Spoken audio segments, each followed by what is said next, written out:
एक छोटे से गांव में जहां न पक्की सड़कें थीं और न ही बड़े बड़े महल, वहां एक मिट्टी का कच्चा सा घर था जिसमें 7 साल का हारिस अपनी माँ ज़ैनब के साथ रहता था। हारिस के पिता का देहांत तब हो गया था जब वह केवल 2 साल का था।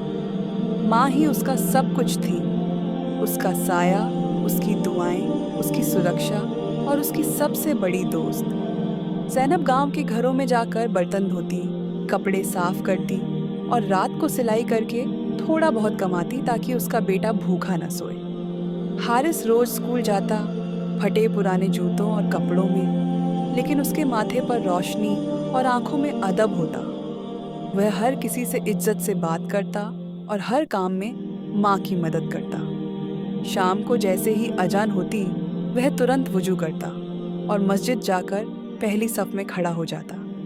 इमाम साहब उसे बहुत चाहते थे और कहते थे, यह बच्चा अल्लाह का वली बनेगा, इसकी दुआएं कभी रद्द नहीं होंगी। लेकिन किस्मत के रंग बदलते देर नहीं लगती। एक दिन ज़ैनब बहुत बीमार हो गई, बुखार से कांपती, बेहद कमज़ोर और लाचार। दवा के लिए पैसे नहीं थे, खाने को कुछ नहीं था। हारिस ने माँ के माथे पर ठंडी पट्टियाँ रखी, पानी पिलाया और फिर रात को सजदे में गिरकर अल्लाह से रो रो कर दुआ मांगी, या अल्लाह, मेरी माँ को शिफा दे दे। मैं कुछ नहीं जानता, मैं सिर्फ तुझसे ही मांगता हूँ। अगले दिन वह गली गली गया मदद मांगने के लिए। किसी ने झिड़का, किसी ने दरवाज़ा बंद कर दिया, लेकिन एक बूढ़ी अम्मा ने उसके हाथ में एक रोटी और 5 रुपए रख दिए और कहा, बेटा, माँ की दुआ कभी खाली नहीं जाती। हारिस रोटी लेकर माँ को दी और खुद भूखा सो गया। उस रात उसने सपना देखा, एक रोशनी से भरी घाटी, चमकता हुआ आसमान और एक अजीम हस्ती सफ़ेद कपड़ों में जिनका चेहरा नूर से ढका हुआ था। वो नबी करीम थे। नबी ने फरमाया, हारिस, अल्लाह तुमसे राजी है, तुमने सब्र किया, माँ की सेवा की, अब तुम्हारी माँ को शिफा मिल चुकी है। आँख खुली तो माँ के चेहरे पर मुस्कान थी, बुखार उतर चुका था। हारिस खुशी से चिल्लाया, माँ, अल्लाह ने हमारी सुन ली। इसके बाद अल्लाह ने उनकी जिंदगी में आसानी पैदा कर दी।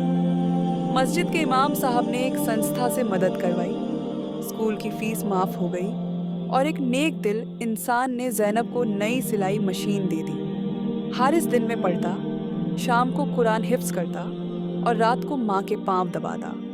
जब वह थक जाता तो माँ उसके माथे पर हाथ रखकर कहती, बेटा, अगर तू सीधी राह पर रहा, नमाज का पाबंद रहा, तो दुनिया भी मिलेगी और जन्नत भी। साल बीतते गए। हारिस अब एक नेक दिल, नरम मिजाज टीचर बन चुका था, जो यतीम बच्चों को मुफ्त पढ़ाता और अपनी तनख्वाह से गरीबों को खाना खिलाता। ज़ैनब अब बूढ़ी हो चुकी थी, कमज़ोर हाथ, सफ़ेद बाल, लेकिन चेहरे पर तसल्ली थी, क्योंकि उनका बेटा नेक था। एक रात हारिस माँ के पास बैठा था। माँ ने उसका हाथ थामा और कहा, बेटा, मेरा वक्त करीब है, लेकिन मुझे खुशी है कि तू वही बेटा निकला जिसने मेरी खिदमत की और मेरे बाद भी अल्लाह से जुड़ा रहा। ज़ैनब की आंखें बंद हो गईं और एक सुगंध से पूरा कमरा महक गया, जैसे फरिश्ते आ गए हों। हारिस की आंखों से आंसू बहते रहे, लेकिन दिल मुतमिन था कि उसकी माँ जन्नत में है। कुछ वक़्त बाद हारिस ने गांव में एक मदरसा बनाया जिसका नाम रखा दुआ-ए माँ।